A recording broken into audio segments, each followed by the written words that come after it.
Nicolas Winding Refn is, to put it lightly, a divisive director. Some think he's a prime example of modern impressionistic cinema who stands out against other, more kosher artists, and others think of him as gratuitous and tasteless because of the way he uses violence. He's sort of a love him or hate him kind of guy. Bronson and Drive are pretty much universally acclaimed, but Only God Forgives and The Neon Demon generate some heated debate about the value of his work. Regardless of whether you despise Refn or adore him, it's hard to deny that he's employed a distinct, consistent style for the last 10 or so years, a style that generates a particular emotional response. That style is what I'd like to attempt to break down right now. I'm not going to try to make any value judgments about his work, I'm just going to show you the tools he consistently uses throughout his filmography and the effect that they create. I'm going to break down the core of his style into 3 components, but it's important to note that they're not separate or distinct. They all link together in a chain that creates a sort of emotional crescendo for the viewer. They're also not the sole components of his style, but for the purposes of considering how he generates his trademark impact on the viewer, I think they're the most notable. I'd also recommend that you watch Bronson, Drive, Only God Forgives, and The Neon Demon before watching this video. The first component is pretty straightforward, his use of color.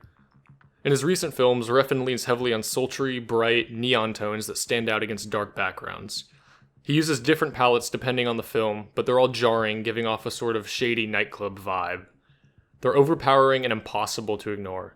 His films all attempt to generate seedy, uninviting atmospheres that evoke uncomfortable emotions, the same emotions that you would feel walking into an underground poker game or an illegal bar, and the colors are instrumental for this purpose.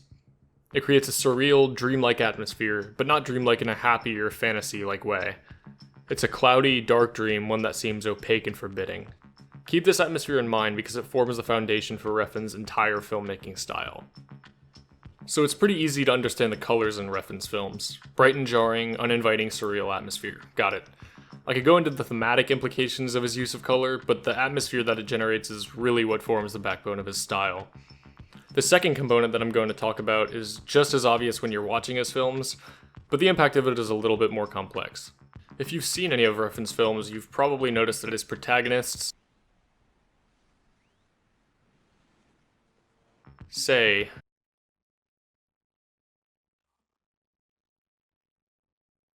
very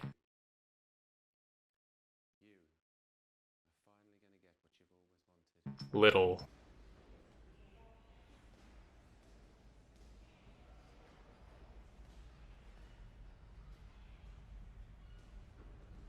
When? It can get annoying pretty quickly, but there are some important things that it achieves.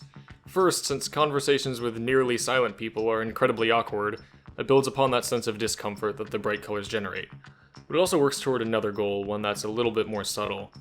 There's a concept in graphic novels called iconography. The gist of it is that drawing a simple character rather than a complex, detailed one allows the reader to insert themselves into the text as that character. When you see a stick figure, you think person, but when you see this picture, you think Clint Eastwood.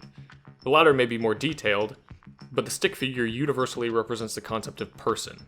It's easier to associate yourself with the stick figure because it just represents a person, not a particular individual with their own traits and quirks. This is the exact impact that Refn's quiet protagonists generate. Most of the time they're not shooting off of the mouth, fleshing out who they are as characters. Oftentimes, dialogue is detail for the characters in a film, and by leaving it out they remain icons rather than real people. They just exist as blank slates representative of a person, much like stick figures. They become gateways, conduits into the atmosphere of the film. We don't notice it, but we can use their non-existent personalities to associate with the world of the film on a more intimate level.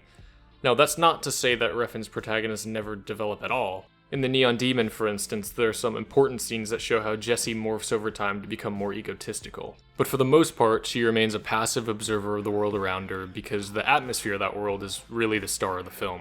That's also not to say that this is the only effect of having a quiet protagonist, since there are a lot of people who have many different theories about the dynamic. But for our purposes, this iconography idea is the most pertinent to the issues we're discussing. The last bit is impossible to ignore. Brutal, shocking violence. I want to keep this classroom friendly, so I'm not going to show the gory details, but if you've seen any of his films, you'll know that Refn doesn't hold back when it comes to violence. It often comes out of nowhere, or after an intense buildup of tension, and when it hits hard. But so what? Lots of directors use violence. Why is Refn's use any different? Well, the biggest difference is the contextualization of that violence, the techniques he uses beforehand to make it effective. The potency of his brutality is entirely contingent upon the build-up.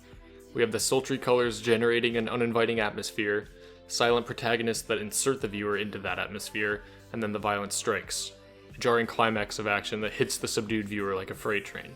His violence isn't powerful because of its intensity when it strikes, but rather because of the viewer's state of mind when it hits them. Like a fire alarm going off in a silent classroom.